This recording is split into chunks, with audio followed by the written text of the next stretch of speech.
What is the most interesting thing about this game, Sid? Oh, well, I mean, there's an entire book's worth of interesting things to tell you. So, one of the things I think that makes the Clasico so significant is that it basically has everything. You look at the rivalries of big clubs all around the world, and some of them stand out for maybe for the passion of the supporters, or they stand out for the social and political significance of the clubs, or they stand out for the quality of the players that have played for them, or perhaps how successful they have been. The big thing about the Madrid and Barcelona rivalry is that it has all of those ingredients. This feels almost like an international fixture on the club calendar, but at the same time the level of football is extraordinary. One of the things that's really struck me over the last 20 years or so watching the Clasico is that every year we build it up. Every year we say, this is a great game, it's going to be fantastic, it's going to be fascinating. And you know, this isn't the only game where we do that. We get excited about Liverpool playing Manchester United, for example, or we get excited about the Milan derby, or we get excited about Dortmund playing Bayern Munich. But those games quite often turn out not to be as good as we built them up. The amazing thing about the Clasico over the last 20 years is it's almost always as good as we said it was going to be. Now, that's not to say there haven't been one or two really bad games. There have, but very, very few. And I think that's one of the things that makes it great as well, is that it feels special every single time. He's guaranteeing an amazing game here. He also gave Dan Thomas and me a thank you in that book that he wrote. Okay. Our names are at the back of the book, or maybe the front of the book. Anyway, wherever he's done his thank yous. Yeah, we apparently Hold on. So let me get this straight. Without us, Sid could not have written his Clasico book. So let me get this straight. Absolutely. The whole introduction of the book and the history of El Clasico that he so eloquently has expressed. You did all of that so you can tell us that you're in the book? Yes. Okay, great. A very, very, very small part of it. It's an excellent Very book. professional, okay? Fear and Loathing in El Clasico. Make sure you go and get it. If you haven't read it already, you must. And you must go and see that little name check for myself and Dan, just getting that in there. What's Sid saying, though? I feel that when Real Madrid and Barcelona play, in comparison to any of the big rivalries in the world, even if you're not a huge fan of either, you kind of know which side you want to win when it comes to this fixture. There is always a leaning towards one or the other, I feel. Well, I think coming into the match, you have a certain way and a thought process as to what is it that you feel about each team. And so whether you're a fan of Barcelona or a fan of Real Madrid, those feelings are very strong.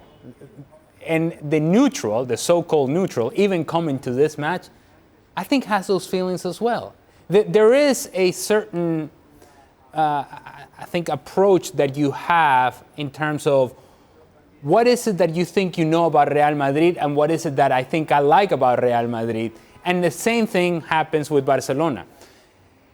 And you are attracted by one of those things. And once you become either a Barcelona fan or Real Madrid fan, there's no going back, right? You are fully invested. And now, all of a sudden, because you're fully invested with either Real Madrid or Barcelona for that matter, then you start talking about the social political issues that Sid alluded to.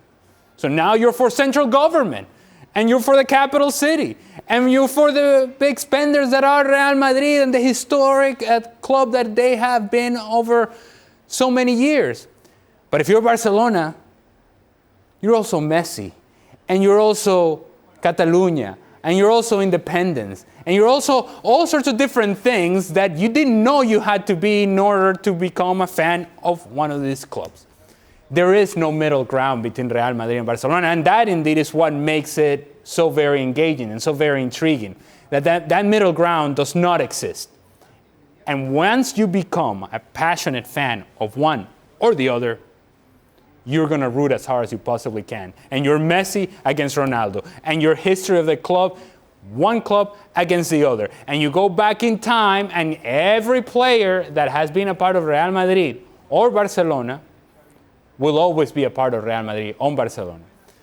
And those that have been part of both, they have their own stories to tell. And they have become main protagonists in telling the story of what this rivalry has been. Real Madrid and Barcelona is one of a kind.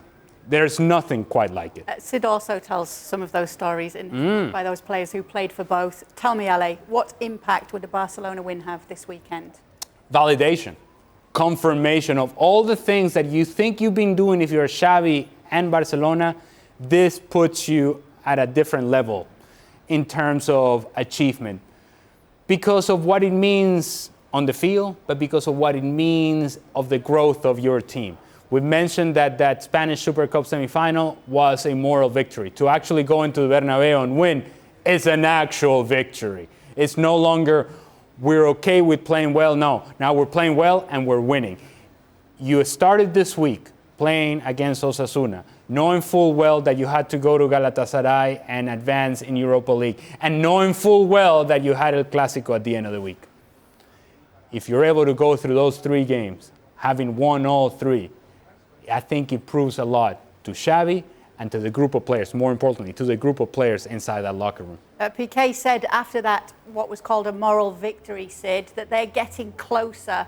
For you, what impact would it have for Barcelona to win this weekend? What are your thoughts on that? Yeah, I think Ali's expressed it perfectly. That word validation, I think, is really, really important. Look, this is a Clasico, it's true. The league title is not really on the line. Real Madrid have a 10-point lead at the top of the table. It's 15 points over Barcelona, and Xavi Hernandez said last week, look, it's difficult. It's almost impossible now. Even if we were to win the Clasico, you'd need Real Madrid to drop points 3 or 4 times, and that just hasn't happened all season, so it's not about to happen now. So in that sense, this isn't a big Clasico, but I think Ali's absolutely right to frame this around the validation of Barcelona, and it's framed very nicely on the back of that game in Saudi Arabia, because as you say, Piqué said that day, he said, we lost, but we're getting closer to winning. Now, it was really interesting to see the fallout to that game, because after that game, you had this idea that Barcelona felt like we're getting there. And there was a lovely line, the first line in one of the Catalan newspapers was Barcelona are not back yet, but nearly.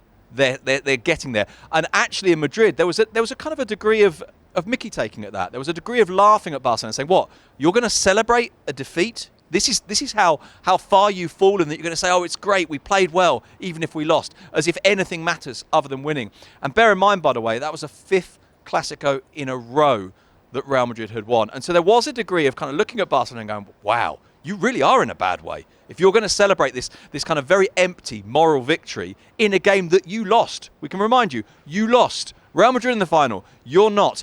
But I think it did set up, if you like, the beginning of this process where it felt like Barcelona are starting to get things right. Now, the very next game, Barcelona lost 3-2 to Athletic Club and got knocked out of the Copa del Rey. But since then, it's 12 matches and no defeats. There's a very clear sense of this team developing, finding its feet, finding an identity, being the kind of team that Xavi wants it to be. In the last 10 games, they've scored 4 goals 5 times. And so I think Ali's absolutely right. All of this run is fine, but it's the Clasico that says, is this real?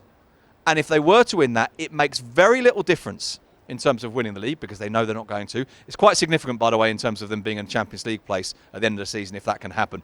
But it's fundamentally, I think, about the validation of what it is they're trying to do rather than the game itself. Sid, let's talk real talk now. Mm-hmm. Who's your favourite player in the whole wide world? I mean, there are lots of players that I love, as you know, and I couldn't possibly not mention Barry Aspas. I have to mention Santi Cazorla and Juan Mata and Michu and Joaquin. But we're talking about players that make you laugh, players that make you smile, players that are brilliant to watch, players that are a little bit daft at times as well. And it's difficult to look beyond Dani Alves. I knew it. I knew it was going to be Dani Alves. And guess who caught up with Dani Alves in the latest Bicycle Diaries? Madrid Einstein. Thank you very much for watching ESPN FC on YouTube. For more highlights, analysis and exclusive content, be sure to subscribe.